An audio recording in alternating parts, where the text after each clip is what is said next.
오늘은 복음, 구주께서 우리를 위해 인간으로 오셨다. 복음, 구주께서 인간으로 오셨다라는 제목으로 말씀을 함께 나누도록 하겠습니다. 네, 오늘 본문 1절에 보면 가이사 아구스도가 영을 내려 천하로 다 호적하게 합니다. 로마 황제 가이사 아구스도는 이 옥타비아누스거든요. 옥타비아누스라는 인물인데 그가 칙령을 내려 제국 전역에 이 세금을 효율적으로 걷기 위한 수단으로 각각 고향으로 돌아가서 호적을 하라고 명령을 하게 됩니다. 가이사 아구스도는 이 굉장히 이 훌륭한 왕으로 평가를 받습니다. 로마에서 그로 인하여서 평화가 임했다. 로마의 평화, 팍스 로마나에서 칼로 통치하는 그 로마의 전역 그 지역이 태평성대를 누리게 되는 그 시절을 이 가이사 아구스토가 열게 됩니다. 이제 그로 인해서 이제 상당한 오랜 기간 로마는 정말 그 역사상 유례를 찾아볼 수 없을 만큼 굉장히 훌륭한 국가로 성장을 하게 됩니다. 황제가 명령을 한번 내렸는데 그 명령은 굉장히 권위가 있어서 어때요? 이 로마 제국 전역으로 그 명령이 쫙쫙 효율적으로 효과적으로 퍼져가게 됩니다. 심지어 요셉이 어떡합니까? 오늘 본문에 보니까 그의 아내 마리아가 만삭인데 마리아를 데리고 호적을 하기 위해서 무려 나사렛에서 140km나 떨어진 이 베들레헴으로 이동하여서 조상들의 고향, 본인의 고향인 호적 등본을 떼려면 그 본적이 있는 그 베들레헴으로 내려가게 됩니다. 우리 사랑하는 귀한 성도 여러분, 황제가 권위가 있습니다. 그리고 여러분 이제 세상 속에서 우리가 삶을 살아가지 않습니까? 당장 이제 군대를 갔다 온 형제들 그리고 군대를 이제 가야 되는 우리 참 서글픈 또 형제들도 어때요? 당장 바로 위에 선임 그리고 중대장 그리고 대대장, 사단장은 말 그대로 별이잖아요, 별. 굉장히 그 벌벌벌 떨 수밖에 없는 조직과 사회와 환경이 그렇게 갖춰지게 됩니다. 사실 사단장이 그 사회에서 보면 그냥 옆집 할아버지가 아저씨예요. 근데 이제 군대에서 보면 그 지역과 그 환경과 상황에서 몰입해서 보면 굉장히 무서운 존재지 않습니까? 여러분 어떻습니까? 직장을 다니시는 우리 청년들 이제 위에 있는 이제 선임 혹은 사장님 또 직장의 임원들 또 거래처에 있을 우리 다른 이제 사장님들을 보면 굉장히 뭐 어렵고 또 이제 대하기가 힘들 수 있습니다. 어쨌든 우리는 이런 사회 속에서 환경 속에서 마치 세상의 그 누군가가 지배하는 이 구조 속에서 우리가 살아가는 듯 하는 삶을 우리는 실제 살고 있습니다. 우리 귀한 성도 여러분, 누구의 통치를 받고 있고 누구의 영향을 받으며 살고 계십니까? 우리는 그리스도 예수의 통치를 받고 그리스도 예수의 영향을 받으시는 그런 은혜가 있으시기를 바랍니다. 오늘은 이 복음, 구주가 인간으로 오셨다라는 이 말씀 속에서 세 가지 우리에게 큰 위로와 도전을 함께 나누고자 합니다. 첫 번째는 뭐냐면요. 우리는 하나님의 섭리 안에 있다. 우리는 하나님의 섭리 안에 있다. 이것을 우리 성도님들 기억해 주시기를 부탁드리겠습니다. 로마 황제가 명령을 내리자 어쩔 수 없이 요셉은 가야 했습니다. 서류를 써서 혹은 이제 전화를 해가지고 죄송하지만 황제시여 저희 아내가 만삭인데 어떻게 좀 배려가 안 되겠습니까? 얄짤없습니다. 세상은 얄짤없습니다. 이 만삭인 아내를 데리고 이동해야 했던 베들레헴. 그는 피치 못하게 베들레헴으로 가야만 했습니다. 왜요? 온 세상에 황제의 권위가 미치는 영역이고 온 세상은 황제의 권위가 지배하는 영역이라고 여겼기 때문에 요셉은 피치 못하게 가야 했습니다. 안 가면 안 되죠. 근데 만삭인 마리아가 이동해야만 했던, 어쩔 수 없이 이동해야만 했던 그 베들레헴은 과연 어떤 의미가 있었을까? 이제 미가서 5장 2절에 보면 이렇게 되어 있습니다. 베들레헴 에브라다야, 너는 유다 족속 중에 작을지라도 이스라엘을 다스리는 자가 내게로 나올 것이다. 그의 근본은 상고의 영원에 있다. 미가서에 보면 베들레헴에서 태어나시는 그분은 영원 전에 계신 분이 태어나실 거다라고 예언이 되어 있습니다. 예수님이 오시는 장소가 바로 베들레헴이구나라는 것을 우리는 알게 되죠. 같이 요한복음 7장 42절을 보면 우리 같이 한번 읽어볼까요? 성경에 이르기를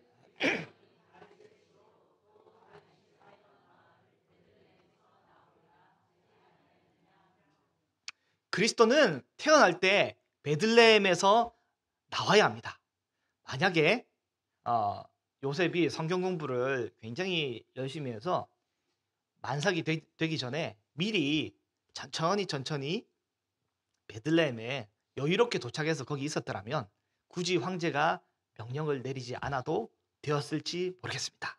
그러나 요셉은 잘 몰랐던 것 같아요. 그러니까 베들레헴에 만삭까지 안 갔는데 이제 하나님이 이끌어 주셔서 만삭 때까지 안 가니 황제를 사용해서라도 베들레헴으로 내려가잖아요. 또 다른 그래서 이 베들레헴의 의미는 뭐냐면 예수님께서 베들레헴에서 태어나심은 단순한 출생이 아니라 영원하신 왕이, 이 통치자가 출생하는 굉장히 중요한 사건이기 때문에 굳이 베들레헴으로 우리 주님이 몰아가셔야만 했습니다. 또한 예수님께서 지금 가이사 아구스토가 천하에 영을 내려 세금을 걷기 위해 지금 호적을 하라고 하는데 이때에 태어나야만 하는 이유가 또 있습니다. 시편 87편 6절 말씀인데요. 보면 예수님께서 사람으로 태어나실 때는 이제 호적 등록을 하는 그때로 예언이 되어 있습니다. 같이 한번 읽어보겠습니다. 예수께서 민족들을 등록하실 때에는 그 수를 세어서 이 사람이 거기서 났다 하시리로다. 아멘. 사람으로 나시는 예수님은 이 수를 세는, 민족들을 등록해서 수를 세는 이때에 태어나셔야만 했습니다. 그렇기 때문에 베들레헴이라는 장소, 그리고 민족들의 수요를 세는 이 때, 시간과 장소를 정확하게 맞춰야 하기 때문에 하나님은 황제를 사용하셔서라도 이렇게 예수님을 호적 등본을 하도록 몰아가시는 것입니다. 우리 귀한 성도 여러분, 우리의 눈에는 황제의 명령에 의해서 힘이 없이 끌려가는 필부필람으로 이 무능한 또 연약한 소시민으로 그렇게 요셉이 있고, 그리고 메시아의 부모로 주께서 선택을 해 주셨더라면 이 정도쯤 배려는 해 주셔야 되는데 왜 마땅한 이 출생하는 장소도 없고, 이게 좀 뭔가 힘도 없이 끌려가고, 내가 그리스도인으로 믿음의 삶을 살아가면 이 우로나 좌로나 치우치지 않고 믿음을 딱 하면 직장도 막 다 장악을 해버리고, 사장님이든 회장님이든 당신 같은 직원이 없습니다라고 하면서 이렇게 좀 인정도 해주고, 공부할 때 그냥 다 이렇게 펜만 잡으면 알아서 머리가 팽팽 잘 돌아가서 모든 게 이해가 되고 만사형통이면 정말 좋아 보이겠지만 이 실상은 그렇지 않고 뭔가 세상의 힘에 의해서 우리가 끌려가는 듯한, 피치 못하게 그냥 사는 대로 살아가는 듯한 그런 모습이 때때로 보입니다. 그러나 이 모든 것은 사실 통치자가 눈에 보이는 이 권력으로 우리에게 명령하고 우리를 이끌어가는 것처럼 보이지만 그 내면에는 보이지 아니하시는 영원한 통치자 하나님의 결정으로 하나님의 보이지 아니하시는 이 손이 이 모든 우리의 삶을 이끄시고 인도하신다는 것을 우리가 기억할 수 있으시기를 바랍니다. 예수님께서 성육신 하실 장소 그리고 그 시기는 황제가 정하는 것이 아닙니다. 하나님이 정하십니다. 하나님의 섭리에 의해서 결정이 되어 있고 이미 예언되어 있고 이미 예정이 되어 있습니다. 하나님께서 예레미야서를 보면 우리를 아시되 우리가 모태로부터 배에서 어머니 배에 조성되기 전부터 우리를 이미 아신다라고 기록이 되어 있습니다. 하나님은 우리를 모르시는 분이 아니라 또 무능하신 분이 아니라 전능하신 분이고 우리를 전부 다 아시는 분입니다. 그런데 우리의 삶의 환경과 여정이 지금 이런 모습 저런 모습이라면 우리는 어떻게 됩니까? 그럼에도 우리는 하나님의 섭리 아래 살아가고 있다. 절대 실수가 없으신 하나님의 섭리 아래 살아가고 있다라는 것을 우리는 예수님의 이 탄생을 통해서 우리가 알 수 있게 됩니다. 우리는 그냥 내 던져진 사람이 아니라 하나님의 섭리 안에 살아가고 있습니다. 오늘 우리가 본문을 통해서 두 번째 마음에 새길 내용은 뭐냐면 우리는 하나님의 통치 안에 살고 있다라는 것을 우리가 기억하시기를 바랍니다. 우리는 하나님의 통치 아래 살아가고 있습니다. 네. 그 1세기 혹은 그 이전에 사회 문화 배경 속에서 이 복음, 이 유앙겔리오는 어떤 단어일까요? 여러분 우리는 흔히 생각하는 복음은 예수님 믿고 구원 받으세요라고 하는 구원의 초청의 메시지를 우리가 복음으로 여기고 알고 있지만 이 복음은 사실은 1세기의 문화에 속한 문화적인 단어입니다. 그렇기 때문에 우리는 그 문화를 이해하지 않으면 복음에 대해서 명확하게 잘 이해하지 못할 수 있습니다. 복음은 뭡니까?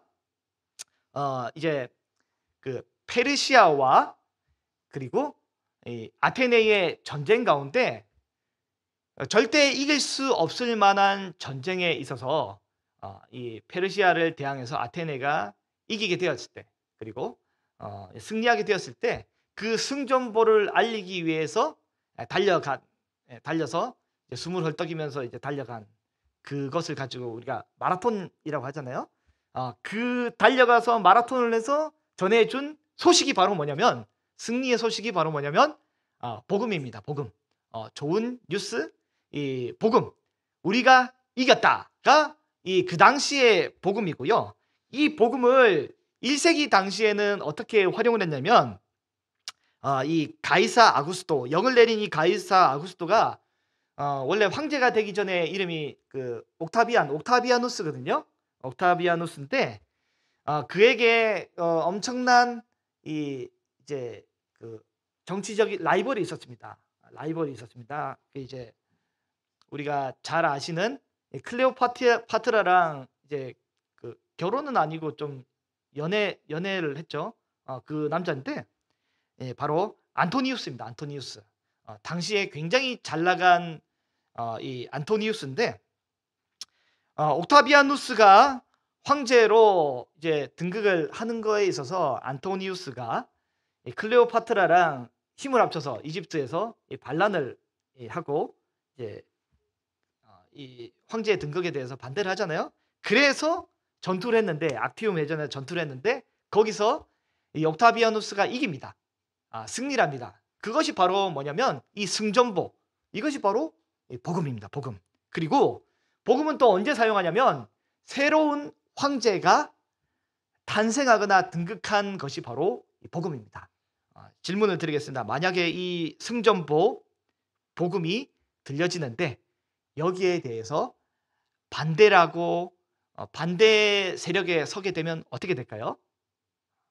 이는 곧 이 반역이고 이제 죽음이 되는 거잖아요. 예, 그런 것처럼 이 복음에는 양날의 칼이 있습니다. 이 새로 등극한 황제에 대해서 인정하는 쪽은 이제 평화를 누리겠지만 새로 등극한 황제에 대해서 인정하지 않는 쪽은 어떻게 되면 그 평화에 참석을 못하게 되는 것이죠. 그래서 오늘 본문에 보니까 천사들이 이 복음을 전해주고 있습니다. 오늘 본문 10절을 한번 같이 읽어볼까요? 10절입니다. 시작. 천사가 이르되 무서워하지 말라. 보라, 내가 온 백성에게 미칠 큰 기쁨의 좋은 소식을 너희에게 전하노라. 아멘. 천사가 뭐라고 합니까? 온 백성에게 미칠 그 소식을 전하는데요. 온 백성에게 미친다고 그럽니다. 로마의 황제는 그 명령이 어디에 미칩니까? 로마 황제가 통치하는 이 영토 안에 미치지만 오늘 천사가 전하는 이 소식은 뭡니까? 온 세계, 온 백성에게, 모든 나라 백성에게 미칠 만한 영향을 가진 더 권위 있는 메시지가 되는 것입니다. 로마의 황제의 메시지는 어떻습니까? 로마의 영토 그리고 그 시대에만 국한되는 기쁨의 소식이 될지 모르겠지만 천사가 전하는 메시지의 특징이 뭡니까? 로마의 영토가 아닌 모든 영토, 아울러서 과거, 현재, 미래까지 역사를 통틀은 모든 인류에게 미칠 만한 영향을 미칠 만한 권위 있는 효과적인 메시지가 되는 것입니다. 그래서 이 천사가 전하는 메시지는 오늘 예배하는 저와 여러분에게도 동일하게 영향을 미치는 그 메시지입니다. 우리는 하나님의 통치 아래 우리는 살고 있습니다. 우리 성도 여러분, 당장 눈에 보이지 않는 하나님의 말씀이지만 그 말씀은 여전히 저와 여러분의 삶을 다스리고 지배하고 있습니다. 그래서 그 말씀에 의지하고 의탁하게 될 때 우리는 참된 평화와 안식을 누리게 되는 것이죠. 또 뭐라고 되어 있습니까? 큰 기쁨의 좋은 소식을 전한다라고 합니다. 여기서 좋은 소식이 유앙겔리온 이 복음인데 여기 앞에 수식어가 하나 더 붙어 있습니다. 이제 수식어가 두 가지가 붙어 있는데 여러분 우리가 자주 이용하는 카페에 수식어가 두 가지가 붙어 있습니다. 하나는 뭡니까? 큰이 뭐냐면 그 원형으로 하면 이제 메가입니다. 메가 커피 할 때 이제 메가가 들어가죠. 우리 일반적인 소식, 황제의 등극이 그냥 일반적인 소식이라면 이 소식은 온 우주를 통치하시는 그리스도의 탄생과 등극이기 때문에 이것은 어마어마하게 큰 소식이 되는 거죠. 또한 이 기쁨이라는 단어가 나옵니다. 우리 옆에 저기 카페 저기 있잖아요. 카리스. 카리스가 이제 카린 이제 원형이 카리스인데 엄청나게 크고 기쁨의 카리스의 내용이 뭐냐면 구원을 통한 신앙적인 기쁨이 이제 표현된 단어이거든요. 그렇기 때문에 이 구원의 소식은 큰 엄청난 기쁨을 줄 만한 좋은 소식이 되는 것입니다. 하나님의 메시지는 이렇게 우리에게 엄청난 구원의 기쁨의 소식이 되는 것이죠. 11절 말씀을 같이 한번 보시면요. 그 기쁨의 내용이 무엇입니까? 그 기쁨과 큰 즐거움의 내용 같이 한번 읽어보겠습니다. 오늘 다윗의 동네에 너희를 위하여 구주가 나셨으니 곧 그리스도 주시니라. 아멘. 구주께서 온 우주의 통치자가 이 다윗의 동네인 베들레헴에 나셨다. 오셨다. 이 어마어마한 이 파장이 지금 나타나고 있는데 이것이 우리에게 기쁨이 될 거라고 천사가 이야기를 하고 있습니다. 여러분 만약에 바닥에 밀가루가 쫙 다 깔려 있다고 한번 상상을 해봅시다. 근데 이제 제가 이제 조그만 동전 하나를 턱 던지면 그 파장과 영향력이 어떻게 미칠까요? 동전에 한 뭐 대여섯 배 이렇게 쫙 퍼지다가 끝나겠죠? 근데 밀가루가 이렇게 쫙 있는데 여기에 어 1톤짜리 이 판자를 탁 떨어뜨린다 생각해 봅시다. 그럼 어떻게 돼요? 판자가 떨어지면 그 밀가루가 샥 하고 촥촥촥 퍼지지 않겠습니까? 이제 우리 구주의 영광이 이제 그 구약의 용어로는 이제 카보드라는 단어를 쓰는데 영광은 곧 이제 그 어원을 보면 무게입니다. 무게. 굉장히 묵직한 무게를 가진 권위를 가진 구주께서 저 끝에 온 우주보다 더 높으신 곳에서 이 땅에 이 엄청난 이 중력과 비중을 함축하여서 이 땅에 쾅 하고 내려오셨습니다. 이제 지구가 터지지 않은 게 다행인데 사뿐사뿐 이 연착륙을 하셨는지 이제 그러나 그 영향력은 온 세계에 미칠 만큼 과거, 현재, 미래까지 모든 인류에게 미칠 만큼 굉장히 큰 이 파장을 일으키며 이 땅에 내려오신 것입니다. 구주의 예수 그리스도의 이 통치의 영역은 우리 성도님들 교회에만 국한되는 것이 절대 아닙니다. 우리 가정에만 국한되는 것도 아닙니다. 우리 구주의 영향력은 온 세상에 미치게 되어 있고 온 세상을 통치하신 분이 바로 우리 구주의 영향력이 되는 것입니다. 네덜란드의 수상이었고 이제 기독교 복음을 이제 함께 사역했던 아브라함 카이퍼라는 인물이 있습니다. 이분이 이제 그 영역 주권을 설명하는데 간단하면 이런 겁니다. 그리스도께서 정치, 경제, 사회, 문화, 또 예술 그 어떠한 영역에서도 왕이 되게끔 우리가 믿음으로 삶을 살아야 된다라고 이야기를 하고 있습니다. 모든 영역에서 그리스도가 왕이 되게끔 하라. 모든 영역마다 모든 공간마다 그리스도의 주권으로 다스리심과 통치가 온전히 이루어지도록 이제 노력하는 것이 바로 그리스도인의 삶이다라고 아브라함 카이퍼가 이야기를 합니다. 우리 귀한 성도 여러분, 우리는 그 일을 위해 부르심을 받았습니다. 여러분, 우리는 제일 먼저 해야 될 것이 뭐냐면 교회가 그리스도의 통치 아래에 있어야 합니다. 교회는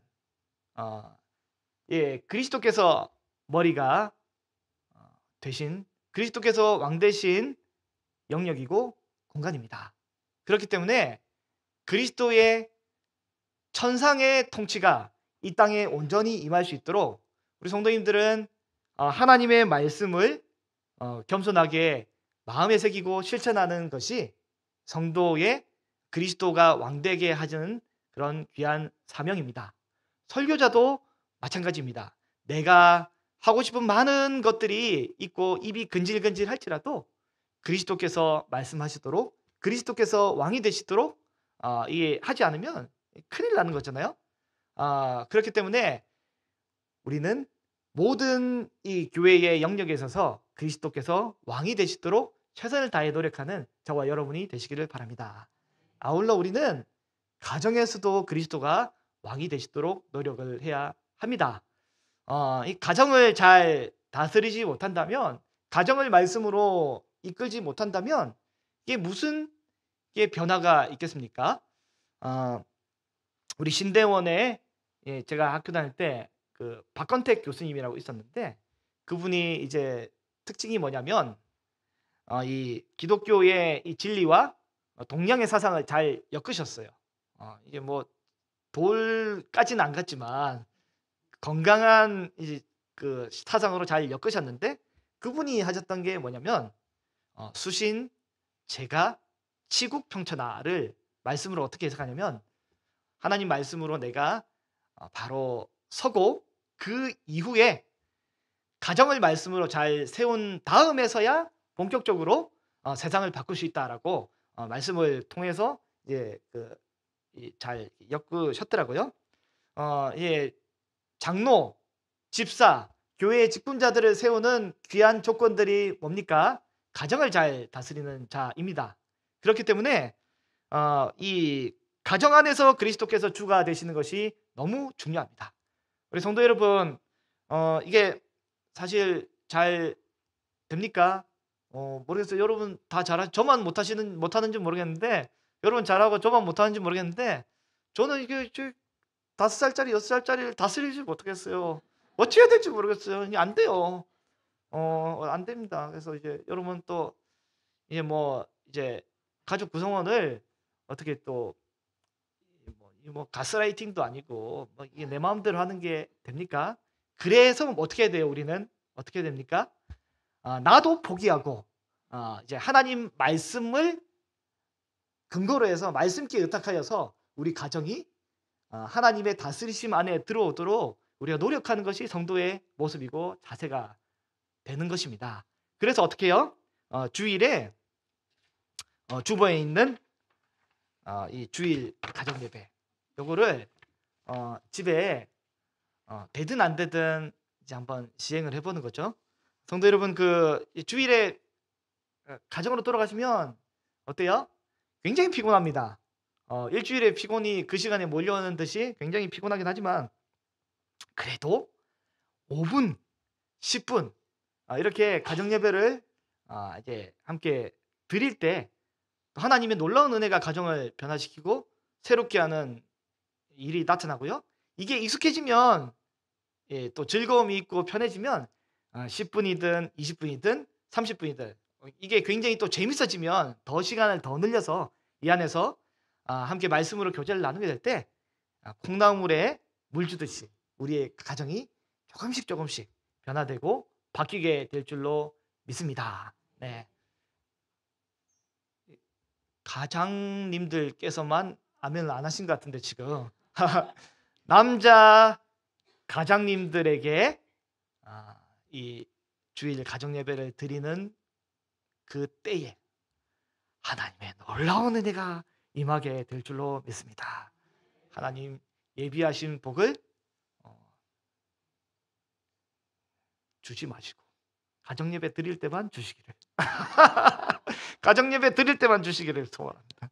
하나님 단 가정 예배를 드릴 때 어마어마한 복을 하나님이 주실 줄로 믿습니다. 우리 그리스도 예수는 왕이십니다.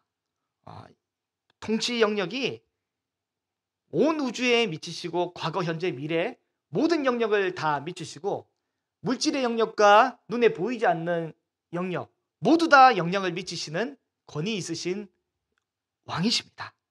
교회뿐만 아니라 우리 삶의 모든 영역마다 그리스도께서 왕 되시기를 위해서 먼저 나 자신이 매일 성경, 가정이 주일 저녁 가정 예배를 통해서 세워지고 그 다음에 치국 평천하는 다음 달에 그 다음 달에 한번 하면 좋을 것 같습니다. 그래서 우리는 하나님의 통치 아래 그리스도 예수의 통치 아래 있음을 기억하시고 순종하시는 은혜가 있으시기를 바랍니다. 온 세상에 미치는 그 통치의 다스리심의 영역에서 벗어나게 되면 이게 반역이 됩니다. 그렇기 때문에 그 통치 안에 거하시는 저와 여러분이 되길 바랍니다.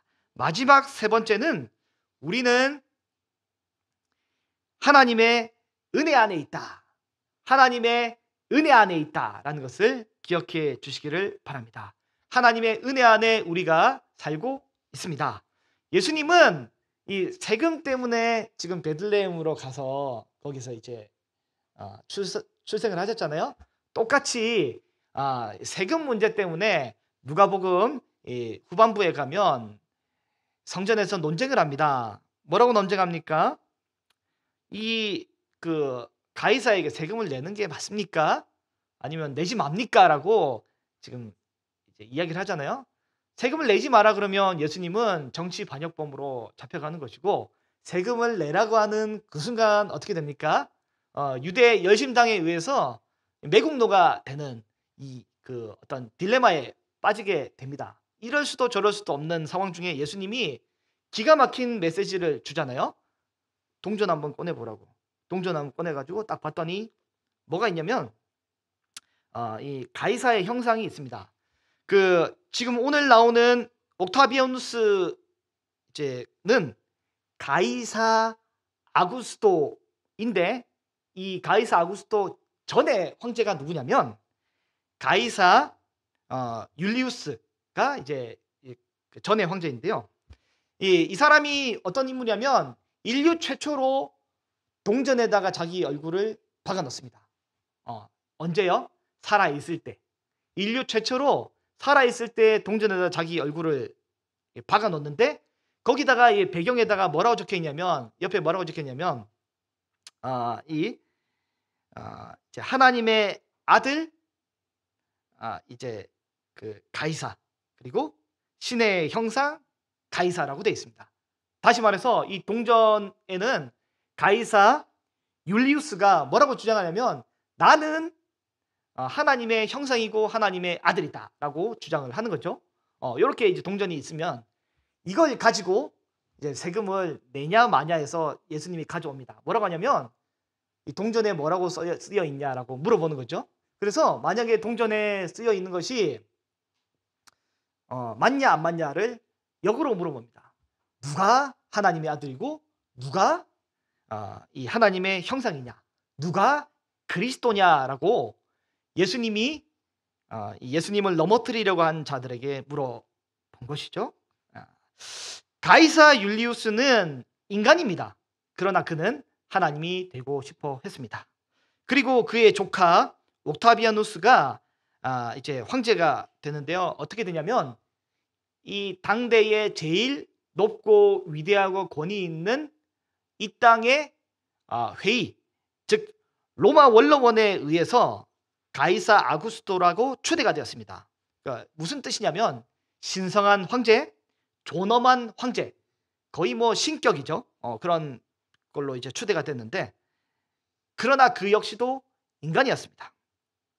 그들의 삶을 통해서 짧은 순간 팍스 로마나 평화가 임하고 또한 이 로마의 통치 영역 안에 있는 사람들이 잘 지낸 게 사실입니다. 그러나 그들은 하나님께 영광을 돌리기보다 인간의 영광을, 인간으로서 하나님이 되고 싶어하는 그 영광을 취하는 상황이잖아요. 이게 당대의 배경입니다. 사람이 하나님이 되고 싶어하는 그 배경 가운데 살고 있잖아요. 그때 오늘 본문이 주어지는데 수많은 이 천군이 나타납니다. 오늘 본문 13절을 보면 이렇게 되어 있어요. 호련히 수많은 천군이 그 천사들과 함께 하나님을 찬송합니다. 천군이 나타납니다. 저는 이제 몰랐는데 굳이 왜 이 군대를 동원하나라고 생각을 했는데, 그리스도께서 오시면 좀 뭐라 그러죠? 좋은 비서들을 통해 가지고 뭐 찬양들을 통해서 뭐 이렇게 하던지 하는데 군대가 왜 나타났나라고 생각을 했는데 본문을 배경을 아니까 좀 이해가 됐습니다. 왜 그렇습니까?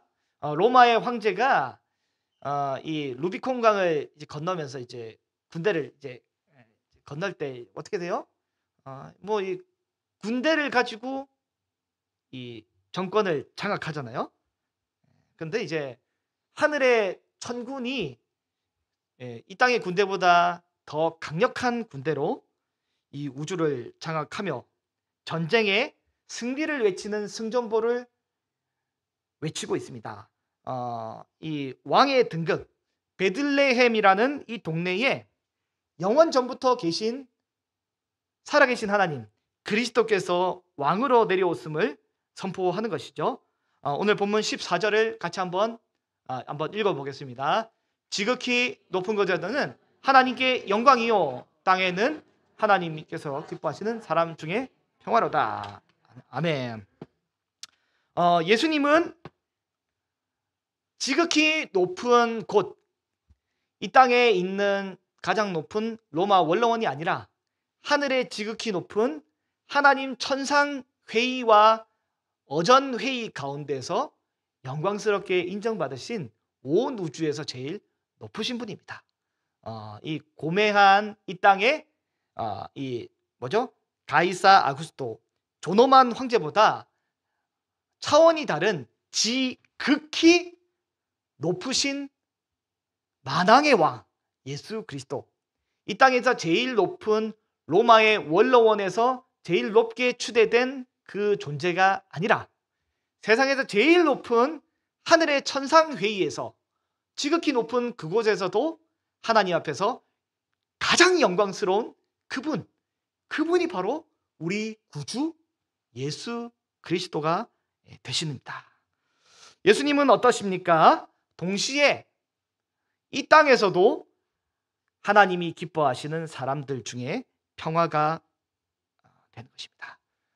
로마의 황제가 칼로 말 발굽으로 피로써 지배한 그 영토만 평화를 누렸지만 나머지는 어떻게 돼요? 굉장한 고통과 노예가 되는, 로마가 사실은 이 노예들의 희생에 의해서 세워진 제국 아닙니까? 그런데 그리스도의 통치는 어떻습니까? 스스로 종이 되시고 예수 그리스도의 피가 온 세상에 뿌려져서 그 피가 임하는 모든 영역, 그리스도 예수를 믿음으로 받아들이는 모든 그 사람들, 다시 말해서 하나님께서 기뻐하시는 사람들 중에 평화가 되는 것입니다. 그리스도의 통치가 팍스 로마나를 넘어서는 진정한 평화, 진정한 은혜의 통치가 그리스도 예수를 통해서 나타나게 되는 것입니다. 이 평화 안에 들어오려면 어떻게 해야 됩니까? 주께서 주시는 이 복음의 제시를 듣고 우리는 복음의 호의 안으로 들어와야 하는 것입니다. 만약에 복음을 듣고 왕이신 예수님의 통치가, 왕이신 예수님의 오심을 우리가 들었는데 나는 믿지 않을래요, 받아들이지 않을래요 하면 그때 우리는 어떻게 하냐면 안타깝게 이 반역자로 돌아서게 되는 것입니다. 그리스도의 오심은 모든 사람에게 그냥 평화가 아니라 하나님이 기뻐하시는 그 사람들 중에 평화가 되기 때문에 저와 여러분 또 우리의 가족들도 그 평화 속에 들어오고 평화 속에 유하는 은혜가 있으시기를 바랍니다. 아울러 오늘 본문 12절을 한번 마지막으로 한번 보시면요, 2장 12절을 보면 이렇게 되어 있습니다. 너희가 가서 강보에 쌓여 구유에 뉘어 있는 아기를 보리니 이것이 너희에게 뭐가 된답니까? 표적이 된다고 이야기를 하고 있습니다. 이것이 표적이 됩니다. 아이가 태어나면 이 구유에 놓인 것은 있을 수가 없잖아요. 그래서 이게 표적이 된다라고 볼 수도 있겠지만 더 깊은 의미가 또 있습니다. 일단 뭐 1세기 이 당시에 유대 사회에서 아이가 태어나면 보통 어떻게 했냐면 이제 그 소금물에 좀 씻긴답니다. 소독하는 겸해서 소금물에 씻긴 다음에 한 10m 정도 되는 이 강보를 어떻게 하냐면 똘똘 감아서 이제 40일간 뭐라고 했죠? 쪼여서 이제 아이를 그 보호한다 그럽니다. 40일 정도. 왜 그렇게 하냐면 미라처럼 40일 정도 이렇게 하는 건 뭐냐면 그러면 튼튼하고 바르게 성장한다라고 고대인들이 믿었다고 이렇게 하는데요. 실제 이게 맞는지는 모르겠는데 안 불편할까요? 뭐 아무튼 이렇게 했다고 합니다. 그래서 이제 강보에 싸는 거는 사실 특별한 이 표적의 내용이 아닙니다. 우리도 뭐 아이가 있으면 뭐 내복도 있고 베네 저고리도 있고 뭐 여러 가지 해서 어디 뉘어 있을 거잖아요. 그거는 이제 사실은 큰 표적이 아닌데 이 표적이 되는 이유가 뭐냐면 이 아이가 어디 있냐면 구유에 뉘어 있기 때문에 표적이 되는 것입니다. 예수께서 구유에 뉘어져 있었습니다. 예수님 이 헤롯의 화려한 궁궐 속에 왕으로 태어날 줄 일반 세속인들은 알고 있었지만 예수님은 어디에 오셨냐면 구유에 뉘어져 있었습니다. 그것도 이 마구간인지 뭐 양의 우리인지 모르겠지만 짐승의 구유, 짐승의 밥통 속에 예수님 그렇게 이어져 있으셨습니다. 이 누가복음의 저자인 누가는 다른 복음서나 여타 다른 사람들의 이야기를 들으며 굉장히 의아했을 것 같습니다. 그래서 누가복음을 기록한 것 같은데, 누가복음의 저자 누가는 인간 예수님에 대해서 굉장히 많이 강조합니다. 유대인의 성향과 또 유대인의 종교적 관점에 보면 차마 이걸 기록하고 담아야 할까라고 싶은 많은 내용들이 있을 텐데, 그래서 이제 유대 저자인 마태 같은 경우는 그런 걸 잘 기록을 하진 않지만 누가는 다 기록을 해놨습니다. 예수님 아기 때 어때요? 부모님한테 전적인 의탁을 해야 되는 연약하고 약한 존재로 이렇게 오셨고요. 또 예수님의 청소년 시기까지 부모님 앞에 반항을 하는 듯하게 보이면서 자기의 정체성을 확립해가는 그 시기까지의 내용도 누가복음에 기록을 해놨습니다. 어떤 내용이었습니까? 내가 하나님의 아들이라는 것을 자각하는 이 내용들, 이런 것들이 누가복음에 다 기록이 되어 있지 않습니까? 이 누가복음은 이제 고매한 천상에만 계신 예수님을 기록하는 것이 아니라 낮고 낮은 이 땅에 내려오신 예수님에 대해서 기록을 하고 있습니다. 우리 사랑하는 우리 귀한 성도 여러분, 때때로 우리의 삶이 진토에 사는 것 같고 거름덩이에 사는 것 같고, 교회 다니는 우리 다른 성도님들은 좀 안 그런 것 같은데 이상하게 나만 좀 이렇게 잘 안 어울리는 것 같고 비참한 삶에 사는 것 같고, 이런 생각을 우리가 때때로 가질 수 있습니다. 왜 그렇습니까? 나는 나 자신을 잘 알기 때문입니다. 그런데 사실 세상은 모든 사람이 다 비슷하게 힘겹고 어려운 삶을 살고 있습니다. 자기 자신의 내면을 볼 때 부끄럽고 수치스럽고 연약한 모습을 많이 가지고 있습니다. 그런데 좋고 감사하고 은혜가 되는 것이 뭡니까? 우리 구주께서 이 땅에 이 낮고 낮은 모습으로 내려오셨다는 거예요. 그래서 우리의 모든 처지를 모르시는 것이 아니라 다 알고 계신 거죠.